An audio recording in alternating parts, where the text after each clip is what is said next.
Tafsir UII, Tafsir UII. Mengkaji tafsir Al-Quran dari Quran Karim dan terjemahan artinya milik Universitas Islam Indonesia, serta Al-Quran dan tafsirnya yang diterbitkan oleh Universitas Islam Indonesia. Bersama Kiai Haji Ahmad Bahaudin Nur Salim, pengasuh Pondok Pesantren Tahfiz Quran Rembang. Beliau juga merupakan mitra Profesor Zaini Dahlan MA dalam penyusunan Quran Karim dan terjemahan artinya.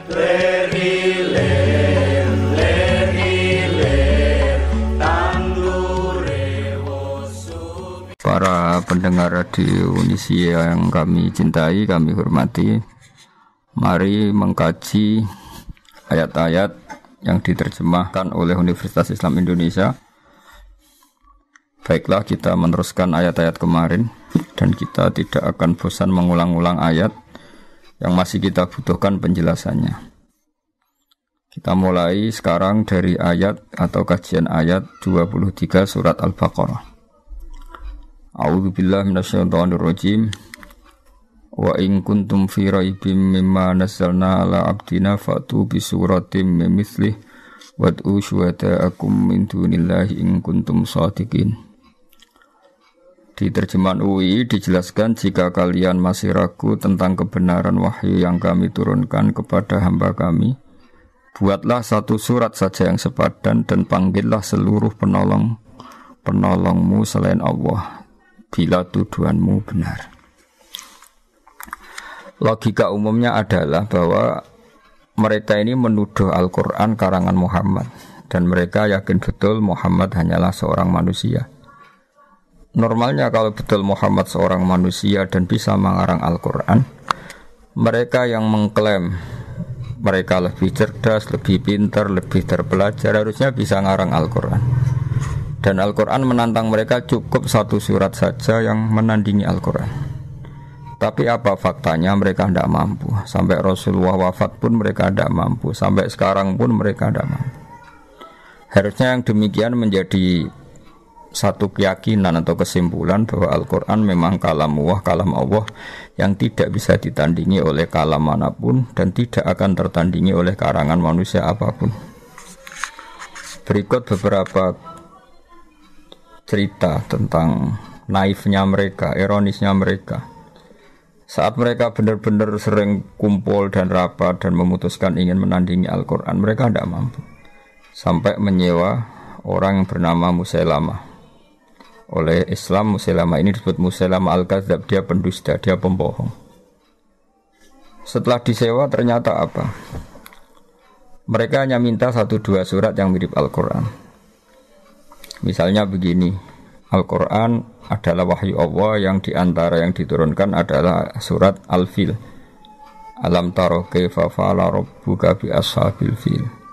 Alam yaj'al kaidahum fi tadlil wa arsala alaihim tayran ababil tarmihim bihijaratin min sijil faja'alahum ka'asfim ma'kul. Kalimatnya indah, akhiran ayatnya juga indah, terbaca juga indah. Kualitas maknanya juga luar biasa, bahwa adalah fakta bangsa Arab sebelum kelahiran Nabi dalam waktu dekat. Ada prahara besar yang dialami penduduk Mekah, yaitu bahwa Abraha ingin merobohkan Ka'bah. Singkat cerita, Abraha ini adalah raja yang cerdas. Dia tahu bahwa Ka'bah adalah sumber ekonomi karena didatangi berbagai pihak, dan itu artinya jadi wisata religi yang menghasilkan uang. Abraha berpikir ingin bikin Ka'bah di Yaman yang kira-kira mendatangkan wisatawan juga, yang nanti berakibat kebaikan secara ekonomi atau secara finansial. Singkat cerita, setelah dia bikin, ada orang Quraisy gak terima sampai buang air besar di situ. Kemudian ini sangat bikin marah Abraha dan dia bersumpah akan menghancurkan Ka'bah. Setelah bersumpah mau menghancurkan Ka'bah, dia datang ke sana dengan pasukan gajahnya yang terkenal, yang melegenda dalam sejarah Mekah, sejarah Ka'bah. Ketika sudah mendekati Ka'bah, singkat cerita, gajah-gajah mereka yang hendak merobohkan Ka'bah, kalau diarahkan ke sana enggak mau, tapi kalau diajak pulang mau. Setiap mau diarahkan lagi ke Ka'bah enggak mau. Setiap diajak pulang mau. Sehingga ini jadi peristiwa besar. Kemudian Abraham memaksakan tetap mau menghancurkan Ka'bah. Kenapa redaksinya alam taro? Bukankah kamu melihat? Berikut pendengar saya kutip sebagian sejarah pokok di sini. Tentu saat itu yang Sayyidul Qaumi, tuan daripada yang dipertuan besar di Mekah, di kampung Quraisy atau suku Quraisy adalah Sayyid Abdul Muthalib. Dia adalah mbah kandung Rasulullah SAW, Muhammad bin Abdullah bin Abdul Muthalib. Abraha sebagai seorang raja, dia relatif berperadaban. Dia tanya, kalau saya mau menghancurkan Ka'bah, siapa yang harus saya temui? Kata masyarakat, ya Abdul Muthalib Sayyidu Hadal Wadi. Abdul Muthalib dia adalah pemimpin di sini. Tapi sebelum itu Abraha adalah merampas sekian unta dari kampung Quraisy, termasuk untanya Abdul Muthalib yang kurang lebih sampai jumlahnya 100 unta. Itu lazim dalam penjajahan dulu, mesti merampas harta-harta daerah yang dijajah. Setelah Abdul Muthalib didatangkan, Abdul Muthalib itu orangnya wibawa sekali. Dia punya karisma yang luar biasa. Sampai-sampai saking karisma beliau, Abraha ini duduk di singgasana, terus dia bilang, ya Abdul Muthalib, kalau kamu duduk di sebelah saya, kaum saya pasti gak terima, karena saya ini raja di raja. Tapi kalau kamu duduk di bawah, saya tidak punya nyali, saya di atas, kamu di bawah. Singkat cerita, akhirnya Abraha ini duduk sejajar dengan Abdul Muthalib. Setelah duduk bersama, kata Abraha, saya ingin merobohkan Ka'bah, tapi saya tidak ingin perang. Sebab itu ungsikan kaum bangsa kamu. Kata Abdul Muthalib, ndak itu ndak urusan saya. Yang penting unta saya yang kamu sita kamu kembalikan. Abraha terkaget-kaget. Dan dia terkaget-kaget karena melihat kearifan Abdul Muthalib, kewibawaan Abdul Muthalib, dan dia orang besar yang dituakan, yang dianggap pemimpin besar. Dia terkaget-kaget ketika seorang Abdul Muthalib hanya memikirkan hartanya, bukan memikirkan Ka'bah. Sampai Abraha bilang, anta Sayyidu Hadal Wadi, kamu ini tuan daripada penduduk sini. Dan penduduk sini semuanya keberatan kalau Ka'bah saya hancurkan. Tapi kamu sebagai pemimpin mereka malahan tidak memikirkan Ka'bah, malah hanya memikir unta kamu harus saya kembalikan. Aneh kamu. Kata Abdul Muthalib dengan kearifan dan keyakinan tauhidnya yang luar biasa, karena beliau adalah mbah Rasulullah, beliau mengandung Nurul Mustafa, nurnya Rasulullah. Beliau bilang, unta itu milik saya, sebab itu urusan saya dan kamu hanyalah urusan unta. Soal Ka'bah, Baitullah, innali hadal baiti rabban hamahu. Soal Ka'bah, Baitullah itu ada yang punya, yaitu Allah, pasti menjaganya. Jadi saya tidak perlu memikirkannya, pasti dijaga oleh yang punya. Maksud Abu Thalib tentu Allah Subhanahu wa ta'ala. Terus kata Abraha, oke, unta kamu saya kembalikan dan sekarang saatnya saya mau menghancurkan Ka'bah. Kata Abu Thalib, silahkan dan pasti nanti yang punya melindunginya. Inna lihadal baiti rabban hamahu. Setelah itu Abdul Muthalib datang ke Ka'bah. Dia pegang halaqatul bab. Halaqatul bab itu semacam kayak ya pegangan pintu. Di situ Abdul Muthalib bilang, ya Allah, ini rumahmu, engkau pasti menjaga ini. Setelah itu dia ngajak masyarakatnya, ngajak kaumnya. Setelah dia berdoa, wahai kaumku, ayo kita ke atas gunung, melihat madza fa'ala rabbukum, apa yang nanti dilakukan Tuhan kamu terhadap orang-orang yang mau merobohkan Ka'bah. Singkat cerita, Abdul Muthalib dan para masyarakat Mekah ke gunung-gunung yang tinggi, yang dekat Ka'bah, melihat apa yang akan dilakukan Allah. Saking yakinnya Allah tidak akan membiarkan Ka'bah dihancurkan. Setelah itu datanglah Abraha dan bala tentaranya yang benar-benar ingin menghancurkan Ka'bah. Apa yang terjadi? Datanglah burung ababil. Burung ababil ini burung yang membawa kerikil-kerikil tajam dari neraka. Dan di situ tertulis alamat yang mau dijatuhin, sehingga semuanya tepat sasaran, tidak mengenai suku Quraisy. Ini termasuk kudratullah, di mana burung yang tidak punya akal menjatuhkan kerikil tepat sasaran.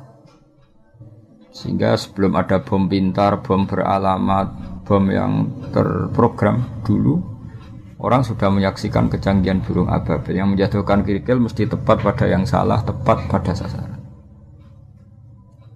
Di sini diterangkan oleh Allah Subhanahu wa taala dengan begitu indah secara kebalaghan, secara kesusastraan, yaitu alam taro kaifa fa'ala rabbuka bi ashabil fil. Wahai penduduk Mekah, wahai kamu siapa saja yang melihat peristiwa itu. Alam taro dalam banyak tafsir disebutkan ayyuhar ra'i, siapa saja yang melihat peristiwa itu. Coba lihat apa yang dilakukan Tuhanmu terhadap ashabil fil, orang-orang bertentara gajah. Bukankah mereka saya hancurkan dan mereka sia-sia? Tadlil artinya amal mereka sia-sia. Dan wa arsala alaihim tayran ababil, dan Tuhanmu yaitu Allah mengutus pasukan ababil. Yang ababil tadi membawa hijaratan min sijil. Wa arsala alaihim tayran ababil tarmihim bihijaratin min sijil. Faja'alahum ka'asfin ma'kul. Ini urutan ayat yang luar biasa. Alam tara kaifa fa'ala rabbuka bi ashabil fil. Alam yaj'al kaidahum fi tadlil wa arsala 'alaihim tayran ababil tarmihim hijaratin min sijil. Keindahan ini bukan terletak hanya karena diakhiri lam, semuanya sukun ya sukun semua sebagai waqaf, tidak. Tapi kualitas kesejarahan yang begitu dijelaskan detail dan faktual, yaitu nyata-nyata ada yang melihat, bersaksi melihat alam taro dan mereka benar-benar taro melihat. Benar-benar ada pasukan gajah disebut ashabil fil. Benar-benar ada burung yang bernama ababil. Benar-benar ada batu kecil yang benar-benar min sijil. Semuanya diredaksikan begitu indah dan faktual, memang itu nyata. Sehingga orang-orang Quraisy ketika dengar ayat itu enggak berkutik. Betapa Quran itu indah dan enggak mungkin tertandingi. Kesejarahnya kena, bahasanya kena, keindahan pendengarannya kena. Karena mereka tidak mampu dan ditantang oleh Allah, silahkan tandingi yang seperti ini. Disewalah Musailamah Al-Kadzdzab untuk menandingi yang semacam surat ini. Apa yang terjadi? Musailamah datang. Dia ngomong sekenanya saja. Sampai si penyewanya itu kecewa semua. Dia malah cerita, Al-filu mal-fil wa ma adraka mal-fil lahu khurtumun tawil wa dhailuhu qasir. Dia menandingi surat ini dengan kata-kata yang sama sekali enggak ada maknanya dan tidak punya kualitas apapun. Dia hanya ingin berakhiran lam, terus kedengaran kayak mirip. Tapi sama sekali tidak menunjuk makna yang luar biasa. Bahkan terkesan hadayan itu kayak omongan orang yang setengah gila, setengah ndak waras. Dia hanya cerita yang maknanya al-filu mal-fil. Kamu tahu gajah. Gajah itu apa? Gajah adalah hewan lahu khurtumun tawil, dia punya belalai panjang. Wadailuhu qasir, tapi dia ekornya pendek dan sebagainya.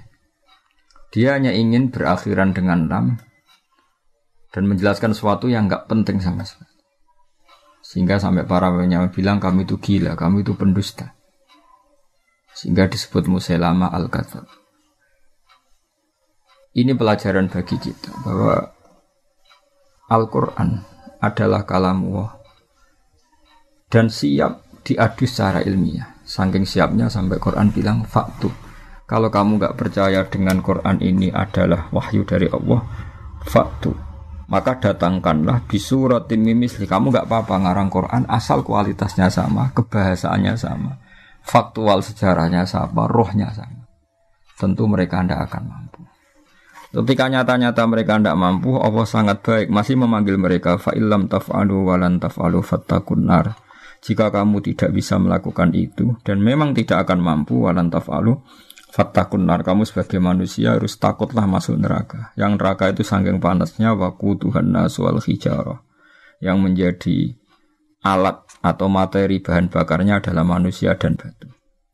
Di sini kata ulama dikatakan, batu-batu besar yang normalnya tidak nyala menjadi nyala. Itu bukti saking panasnya neraka. Sampai batu yang dimasukkan pun akan menjadi nyala. Kalau neraka tidak panas-panas amat, tentu batu-batu besar itu tidak akan menjadi api.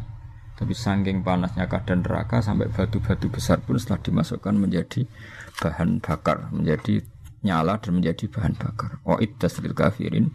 Tentu neraka itu dipersiapkan bagi mereka yang mengingkari kebenaran, mengingkari Allah dan Rasul dan kebenaran Quran.